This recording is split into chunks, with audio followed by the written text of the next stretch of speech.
Something is happening in the United Kingdom. Now, the video we're about to watch is from Dundee, Scotland. A 14-year-old girl is defending herself from migrants who were suspicious. I think they were following her or something like that on the street in Dundee, Scotland, as I mentioned. Now, if you have no idea where Dundee is, I don't blame you if you're a filthy Yank like myself. You may not even know where Scotland is. So here's a map for you uneducated fucks. And here is Dundee, a little bit north of Edinburgh and Glasgow. Of course, the northern part of the United Kingdom. Just so you know, it's a small town. Well, small town for my standards. I live in Dallas, Texas, so it's very tiny for me. But just to give you an idea of where that is. And we're going to watch this video. This girl is brandishing weapons. Now, I'm going to explain later why this is reasonable to brandish weapons if you're to have something on you to defend yourself, if you're a young girl in the UK. And if you're from the UK, you already know why. It's because immigration is a problem and rape is also a problem. So we're going to talk about that in a little bit, but let's watch the video and see what this girl got in trouble for. Yeah, she had a knife. Hey, I'm fucking 12 feet. You're fucking bad and Why are you fucking with us? You're fucking kid bashers. Show the knife. Show the knife. Show the knife. Show the knife. Show the knife. Don't touch it. That's it. That's it. Show the knife. Show the knife. That's it. Don't fucking touch my little sister. She is fucking 12. Wait till I fucking catch you. She is fucking 12 and you just battered me, mate. Yeah, show the knife. Maracha. Don't touch her down to me. Don't touch me. You're all there. Yeah, Okay. she had So I think that's the extent of the video. Yeah, we just watched the video. So you can see one of the girls saying, I'm not sure which one's the 14-year-old. They're saying the 14-year-old girl was the one brandishing the weapon, but this girl, you can hear saying, don't touch my sister. She's only 12. I think that's what she said. So not sure if this is the 14-year-old and the girl wielding the weapon is 12. But it sounds like they were obviously concerned about immigrant people following them. And it's not without reason. You know, you start to notice patterns. You know, they call you racist. You look at somebody and you judge them by how they look. But I mean, I don't know. At the risk of sounding like a race realist, look, there's a reason why Americans have black fatigue. I'm sure people from the UK have Muslim fatigue or Arab fatigue or whatever. So let's read here what the official report is. This is from the national.scot. And this is what they said.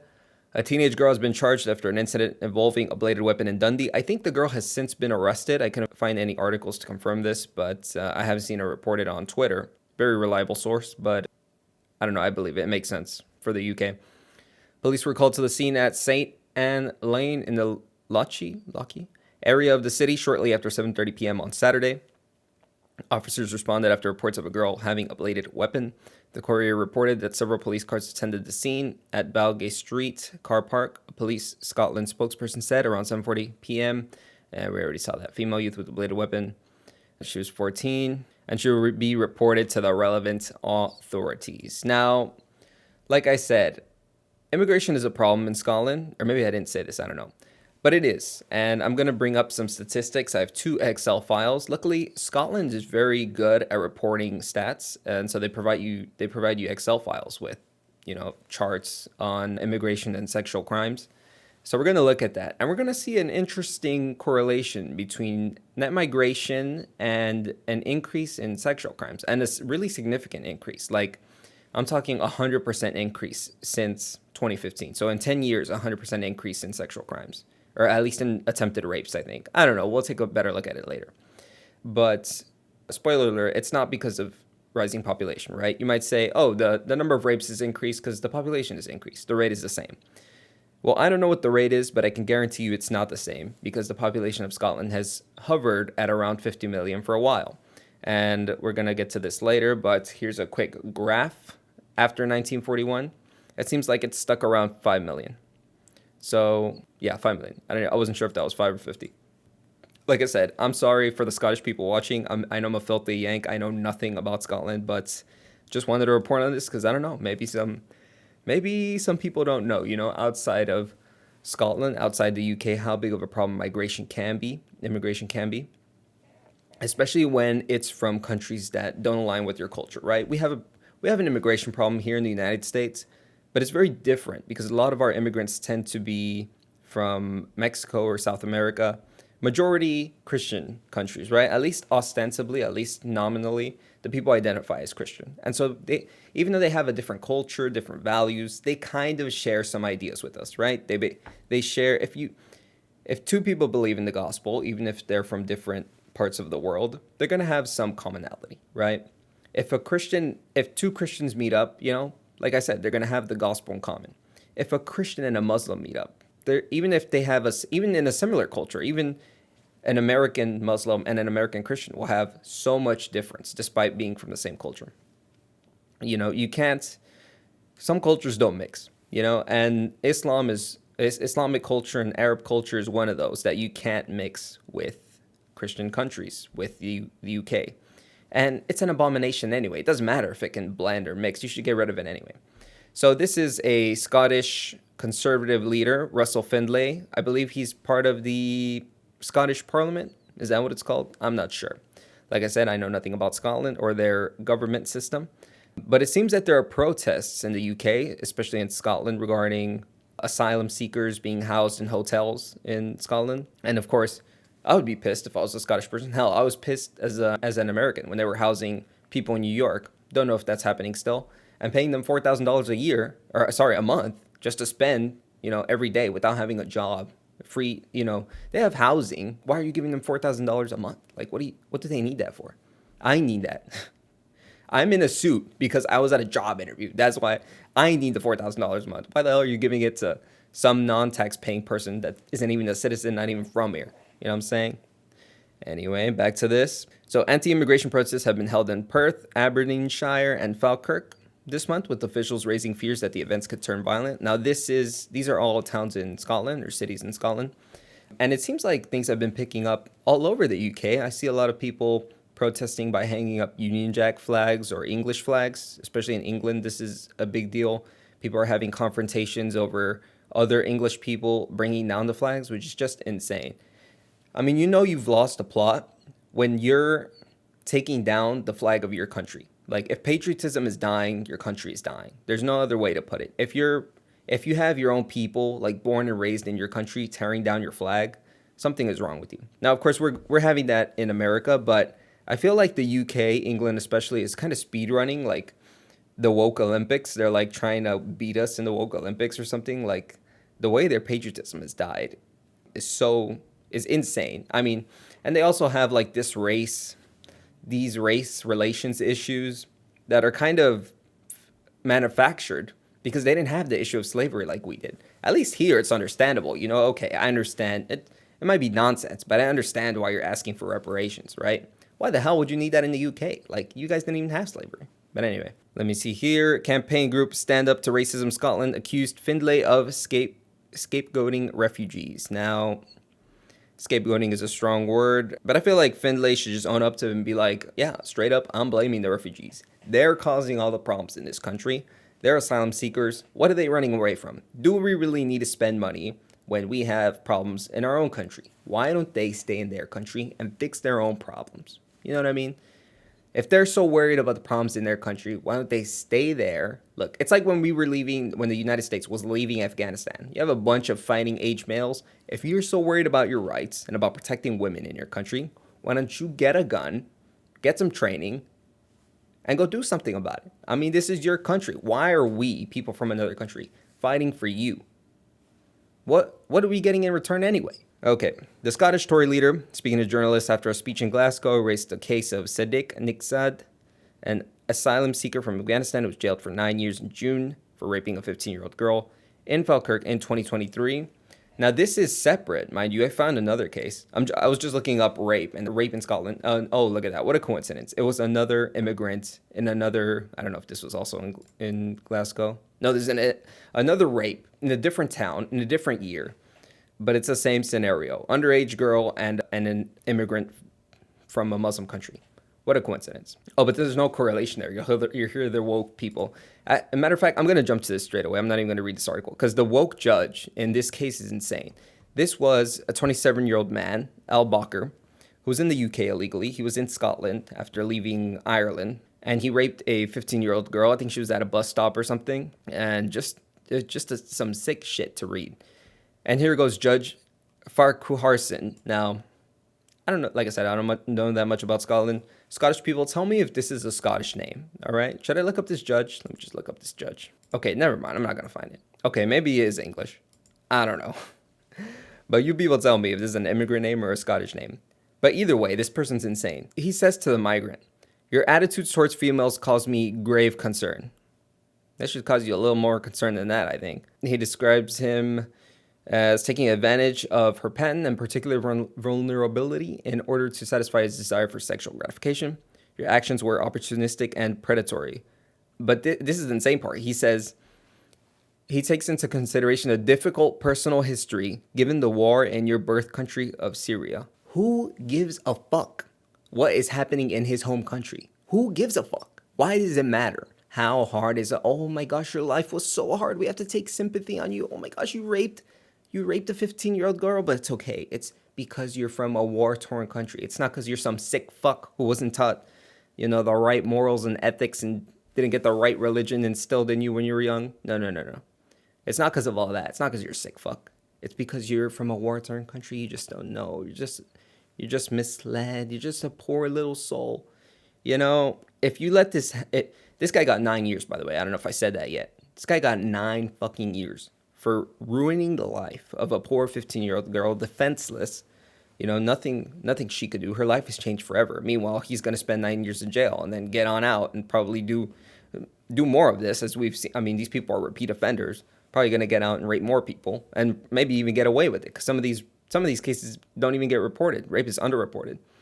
So, I mean, I guess 9 years is the cost of changing somebody's life, And maybe the judge has more sympathy. Maybe he'll let you go off scot-free. He'll say, "Hey, your life is so hard.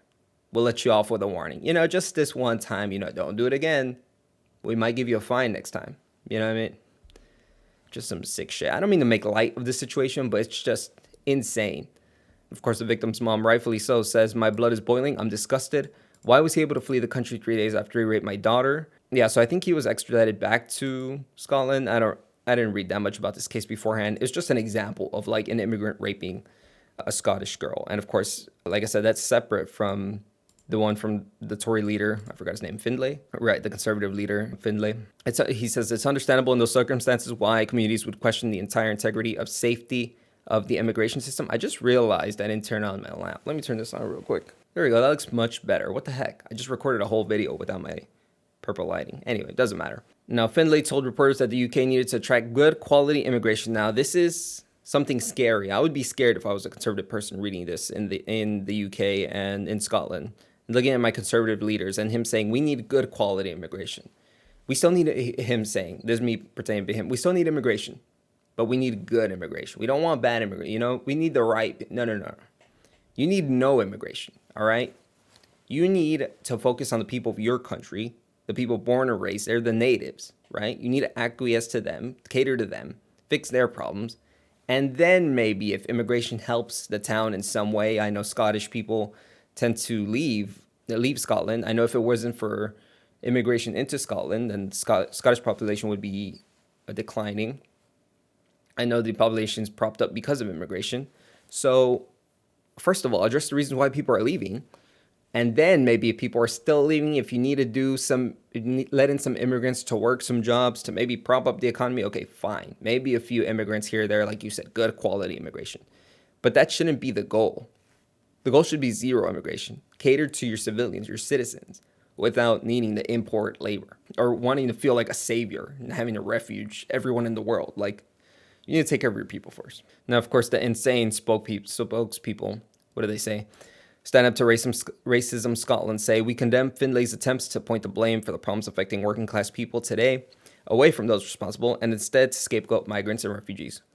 Well, I want to ask them, insane spokesperson, who is responsible for the rape of these two girls in these cases? The 15-year-old girl in this case, the 15-year-old girl in the other case? Who is responsible? We're not scapegoating migrants and refugees. We're pointing to the people responsible for these crimes. Oh, look at that. It just so happens to be a migrant and a refugee. So, I mean, just shut up. I know it's not an argument, but just shut up, man. What the hell? Can you open your two eyes? and see the problem. I don't know if there's anything else to see here. Okay, well, anyway, I read enough. I don't know if we need to go over this article. Yeah, the 15-year-old girl, now 18. This is in 2022, by the way, this rape of this 15-year-old girl by this sick fuck Al Bacher. But yeah, all that to say, it's not like this isn't a problem. Obviously, this is. People realize it. But I feel like people can lie to themselves and say, oh, you know, maybe if you live in Scotland, maybe you see this more often. Like, I don't know what the situation is in Scotland. I had to do some digging to confirm that there is some correlation, right? I know that there's causation there, but I have to prove it somehow to the people that are watching. They're maybe trying to convince themselves, okay, look, immigration's good, but we can't prove, you know, there might be some problems with migrants culturally, but we can't prove that they're causing all the rapes. You know what I mean? Now, I think Nigel Farage addressed this, saying that they should start tracking the immigration status of people who commit sexual crimes, which is insane that they don't do that already. So I have to investigate that a little bit more. I don't know too much about that, but I saw as I was doing research for this video that he said that. And like I said, that's insane. So anyway, let's look at these statistics. So this is an Excel file that I pulled straight from, let me see here. I don't know which one we're looking at first, but these are two Scottish government websites. So this is the National Records of Scotland.gov.uk, and this is gov.scot. Scottish government, I assume this is their official website. I don't know. These are two official looking websites. I think they're reliable sources. They seem to be reliable sources. So let's see. Total inflow of immigrants is what this is, in and out and net migration in Scotland from 2002 to 2022. So this is over 20 years. And as you can see, the total inflow has just been going up year after year. Obviously, a few years where it's going down, you know, 2015, 2017, 2017, 2018. But I mean, it's not going down. You're just getting more immigrants year after year, you know? How many immigrants do you need? Why does it go up every year? You would think it would go down. You get a good number of immigrants, you're like, okay, we got all the immigrants we need. We don't need any more after this. Why does it just keep going up? And not an insignificant amount, mind you, 100,000 every year. I mean, that's changing. That's going to change your population, especially with Scotland, who, as you can see here as well, also has, I mean, not only are Scottish people getting replaced by immigrants because of the immigrants coming in, but they're literally getting replaced, as in a Scottish person leaves. Now, I don't know that much about Scottish immigration. I think I mentioned this earlier. It seems like Scottish people leave, or not Scottish people in general, but it seems that there are people from Scotland who tend to go to England or other areas, I don't know. I assume for work opportunities because there's bigger cities in England, maybe there's better economic conditions. I don't know too much about this, but that doesn't surprise me because Scotland seems kind of small. It seems to have smaller towns. England seems to have kind of a bigger economy, more opportunity for career advancement, career growth. So that makes sense. That would explain this outflow of 70,000 people every year from Scotland. Now, of course, the problem is not only are they getting replaced, they're getting, well, I guess more than replaced. It's almost like for every Scottish person that leaves, you get 1.1 around there, immigrants. And yeah, that difference is just getting worse and worse. I mean, you can see the net here. Like, you don't want this to be positive because that's literally you getting replaced every year, and it's just getting bigger. 60,000 in 2022. I can only imagine what it is in 2025. This only went up to 2023. So I can only imagine it's getting worse year after year. But with the increase in immigration, obviously not slowing down, there seems to be this weird correlation here. Now look at this line. This is rape and attempted rape of a female, 16 plus. So they split it by, I guess, under 16 and over 16 rapes, and also by gender. So I feel like you can ignore no offense to the males out there, but I feel like you can ignore the male rape stats. The ones that really matter, the ones that have really skyrocketed here are the rapes of females, obviously. In 2015, 2016, it was 925. This is only for overage, for 16 plus, I guess. I don't know if that's the age of consent in Scotland. I'm assuming that's why I said that. In 2024, 2025, so this is 9 years later, it has more than doubled to 2041. Now, like I said, I don't know the makeup, the nation of origin, the culture that every rapist comes from, but I'm pretty sure I could bet on it. I would bet my life on it. that these are immigrants, right, doing most of the rapes. That the increase is due to the increase in immigration. And Scottish people, let me know what you're observing with your own two eyes. Obviously, you guys are on the ground, you know what you're seeing. But I mean, look, I keep up with the podcasts of the Lotus Eaters. I know that immigration is a problem in the UK. And like I said, it's a different problem than what we have here in the United States. It's a little bit different. Actually, yours is a lot worse. Ours is not great, obviously. But when you get two clashing cultures combining and you get the Muslims coming in and thinking they deserve something and wanting handouts and living in hotels and obviously having a different culture, don't follow the same rules as the United States does, you're going to have these problems. And so for any woke Scottish person that wants to explain this stat change right here, the doubling of rapes in the past 10 years, please leave it in the comments. I'd be happy to read them and to have explained to me how Scotland is receiving an influx of immigrants every year and the rapes are doubling in the past 10 years.